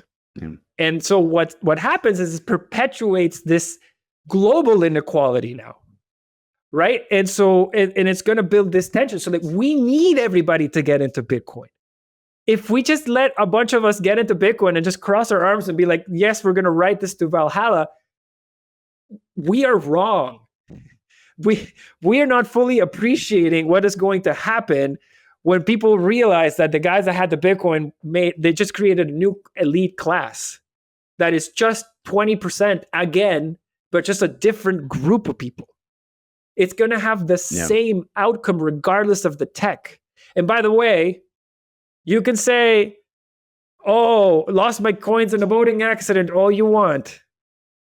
But when there's a gun to your head, I've been robbed at gunpoint a few times in my life, unfortunately, as I was growing up in Venezuela. Not once have I thought of lying to the guy pointing the gun at me or telling them I'm not going to give you this or I'm not going to give you that. Not once. In fact, like the second time I got robbed, I was telling the guy, please don't forget my watch. Check the glove compartment. You're going to find a watch if you open it to the right. And also on my card, let me give you the pin for this debit card. Do you want the pin for this debit card? Make sure you stop. There's an ATM down the street to the left. Yeah. Like, you just want to live, man. Like, the Bitcoin means nothing if you can't operate the keys. Yeah. So I encourage people to think about the long-term implications of just, I don't have time for you, have fun staying poor type of responses. Because right now you're planting those seeds. Like, if the guy you're telling have fun staying poor now is going to be leading the anti-Bitcoin rally against, supporting the anti-Bitcoin politicians and yelling on the street 20 years from now. And they're going to be certain that you're an absolute piece of shit who deserves to have your life ruined. Yeah. they want all of it. They're going to want all of it. And so we need this thing to get to everyone, and we need people to understand this whole attitude of, I don't have time to explain to you. I get where it comes from, but I don't think it serves our best interests in the long term is end of rant. Yeah. No, that's a good call to action, is to remember that Bitcoin is not an end. It's a foundation to begin again, It's the foundation to end the lie that is that you can save in fiat. Yeah. This is the biggest lie in finance today, is that fiat is stable and that everything around it moves. It's akin to back in the day when people thought the sun rotated around the earth. Yeah. Right? It's literally the same thing. It's a great way of putting it. Yeah. It's exactly it, because you're looking at the house and you're saying, oh my God, the house is going up in value. Look at all the dollars the house is making. That house is a money-making machine. What you don't realize is that the government has a dollar-making machine, and they're making a bunch of dollars. Literal dollar-making. And that's why your house is going up in dollars. It has nothing to do with your house. I tell people all the time, I'm like, okay, so you walk into the house, you hang your paintings, you use it, you break the toilet, you break the AC, and then your house is worth more? Yeah. In whose mind is that? How does that make sense? How does that make sense? And when I try to tell people, it's the opposite. Like, it's exactly like a car. It should go the direction of a car. The only reason it doesn't is because a car degrades faster than a house, because a car moves around and does a lot, and a house doesn't. That's it. And a cars have much higher stock to flow. Yeah, much higher stock to flow. You can pump out cars like freaking no tomorrow. And you can bring them from different places. Yeah. And so the issue with the houses is that you have the finite land and you have the finite neighborhood, but if you could bring prefabricated, and many people don't do it because it's land and zoning and political red tape, but like, really, it's all about how people see the money. Prefab houses actually do move in price a lot more like the car than a real house does. But that's the thing, and it's so hard to get to that point, because it goes against everything you've read, everything you've been taught growing up. Anyway. No, I'd say I love actually the analogy of the sun going around the earth, and like why it's so hard is because, what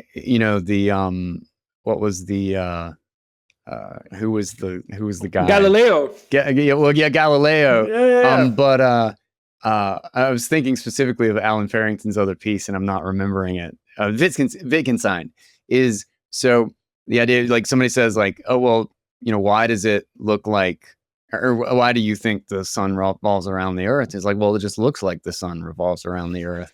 It's like, well, what would it look like if it looked like the earth revolved around the sun? Like it would look like the same thing. But that point of reference is that if that's your view, everything ends up being informed by that foundational thinking, that worldview. And it's why it's so unbelievably hard to change, because it's been persistent your entire life. And you have to break down to being a child again and admitting that you didn't know shit about it. You didn't know shit about shit. You don't know anything about anything.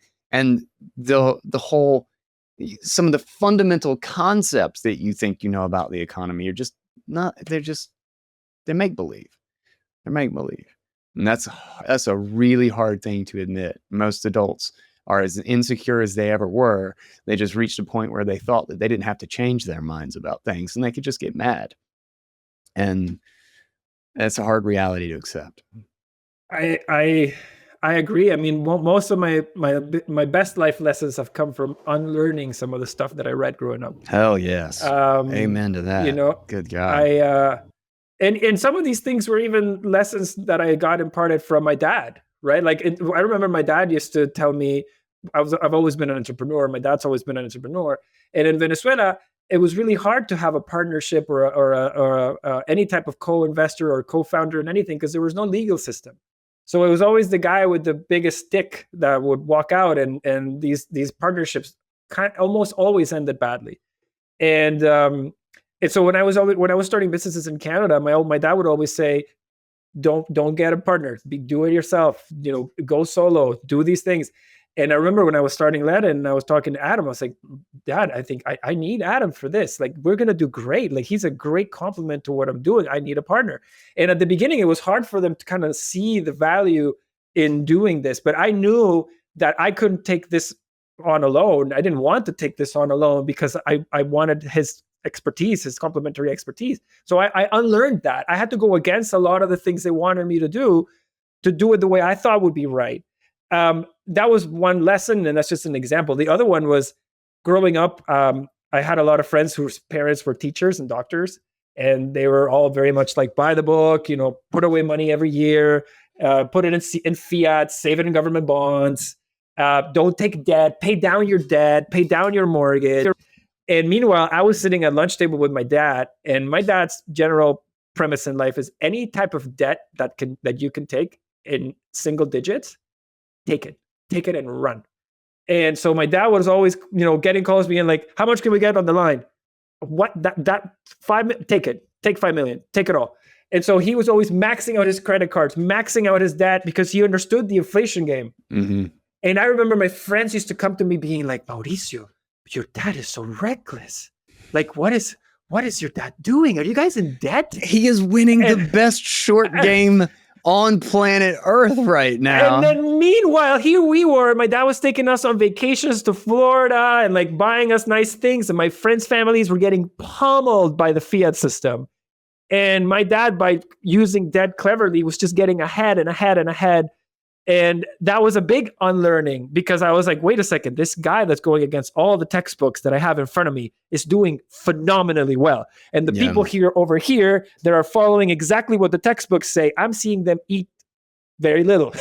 and so I'm like, what's going on? It is the most heartbreaking thing in the world to hear them when things are going total shit and they're in their worst position and they say, but I did the right thing. But, I did what I was told, like why is it always the nice guy that finishes last? It's like, no, it's the one who's just doing what other people tell them who finishes last, because nobody gives a shit whether your life is going to work out for you or not. They care whether or not your life is going to help them work out, and nobody is going to care about your life more than you. If you aren't making your own decisions, you're not doing anything. You're not even living your life.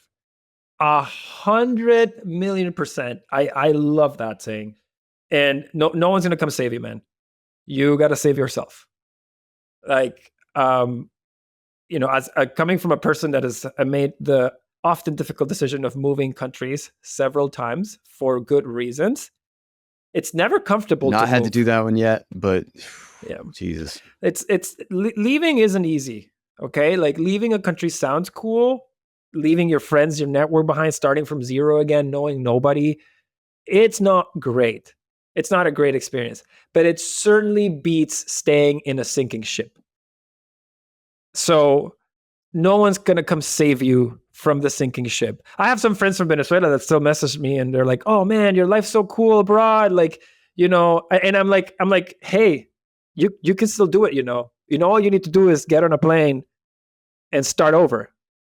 Oh, that's so hard. I'm like, what? Do you think I didn't start from zero? Yeah. Well, you think I came here halfway through the game?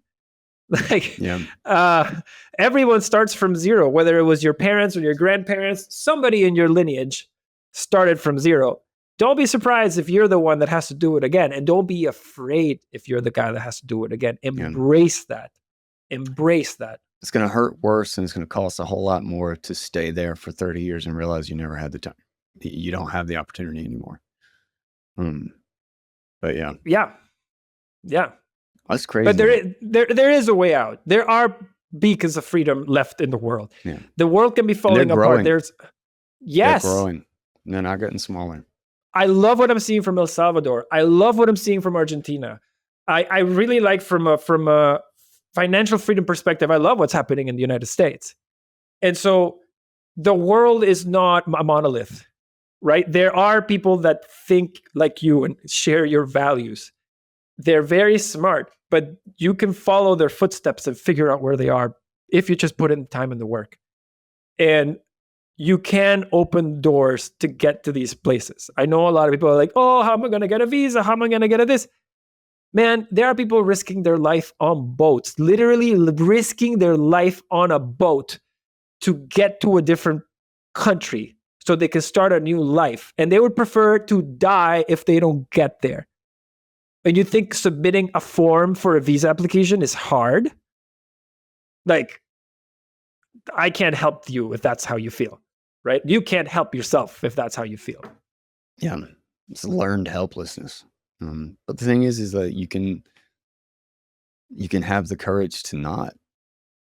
You can just do things. You can just decide to not anymore. You know, you can, and you it doesn't can't get. just It's not do even things. more. It's not even any more complicated than that. It seems like it is, but that literally is all that it is. You can just decide to not anymore. I tell people, sometimes I speak to my friends from Canada because I moved to Cayman about a year and change ago. And sometimes I speak to my friends in Canada, and, you know, things in Canada, you know, have not been great recently. Just it's a little rough. And some of my Canadian friends are like, oh man, I wish I could go to Cayman like you did. And I'm like, you can. I'm like, it's pretty easy, actually. Like, most of my neighbors are all Canadian. Priceline.com, man. It's like it's a plane ride, a few forms. Like, it's not that hard, man. And so people see these things as like, oh, these insurmountable tasks, or even starting a business. There's like, oh man, how cool, you started your own business. I'm like, you know, you can register a company. Like, it takes like 20 minutes online, and you don't even need a bank account now. You just open stablecoin accounts and Bitcoin, and like, you can have a company in like hours and just start and do proof of work from day one, right? But people don't want to do they like talking to you when they see the flashy things and the outcome on the other side, right? When Ledn was getting started and I was a year in, people were laughing at me. Those same guys were laughing at me. Some of the guys that are now coming being like, man, I'm so proud of you. Those guys were like, you're doing what? So it's just about getting up and doing things. Like, you can't just do things. I love that meme. Like, I think that's one of the best memes out there. It's one of the good ones. It needs to be like it needs to be in the heart of like the Bitcoin memery. Like, yes, that there is don't trust, verify. There's you can just do things. You know, like it. Nothing stops this train. I love nothing stops this train. It's one of my favorite ones. Bitcoin is the king of memes, of like that mimetic warfare. People still just don't realize that, like, this is the greatest thing in the world to me, that it has become normalized to call fiat. Like, yes, that wasn't a thing, guys. Like, that was never a thing in 2011, 2012, 2013, 2014. If you said fiat money, they're like, what the hell are you talking about? Bitcoiners did that. I swear to God. Bitcoiners did that.